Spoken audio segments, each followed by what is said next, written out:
Sa tagpong ito nang iginawa ng Diyos na si Jehovah, si Adan at Eva ng mga kasuotang balat, at sila'y dinamitan. Makikita natin na nagpapakita ang Diyos bilang magulang nina Adan at Eva.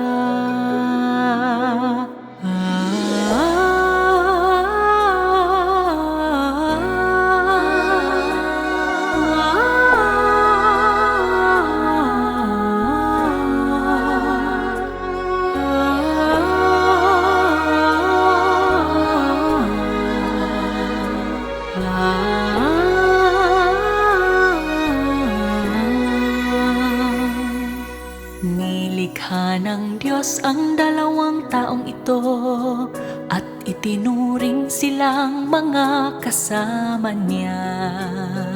Bilang nag-iisa nilang kapamilya, inalagaan ng Diyos ang kanilang mga buhay at tinustusan ang mga pangangailangan nila sa pagkain, damit at tirahan. Dito nagpapakita ang Diyos bilang magulang nila Adan at Eva. Mula sa gawang ito ng Diyos,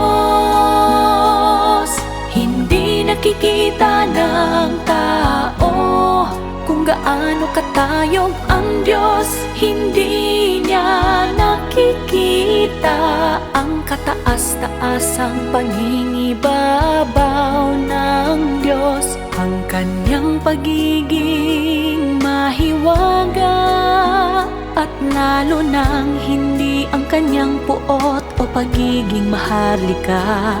Ang nakikita lamang niya ay ang pagpapakumbaba ng Diyos, ang kanyang mapagmahal na kabaitan, ang kanyang malasakit para sa tao, at ang kanyang pananagutan at paglingap para sa kanya.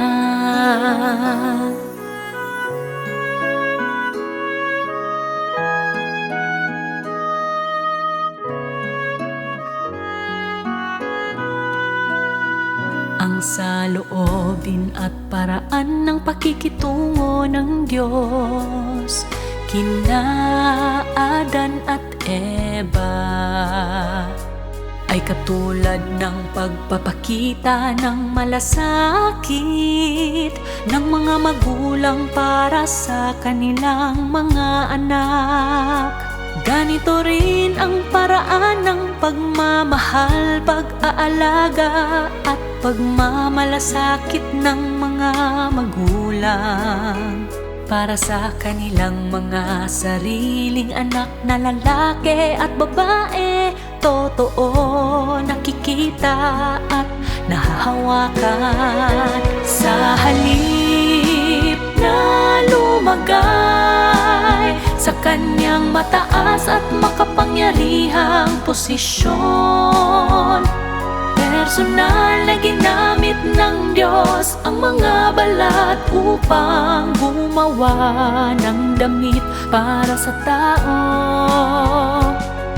Maaaring isa itong simpleng bagay, marahil sa palagay ng ilan ay hindi na nga dapat pang banggitin ito.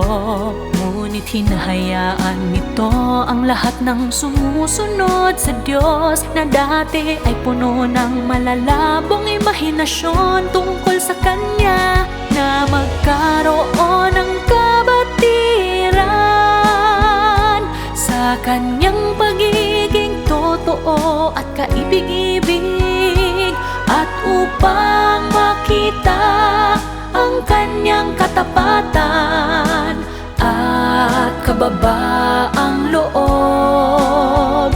Tinutulutan sila nito na magkaroon ng kabatiran sa sa kanyang pagiging totoo at kaibig-ibig, at upang makita ang kanyang katapatan at kababaang loob.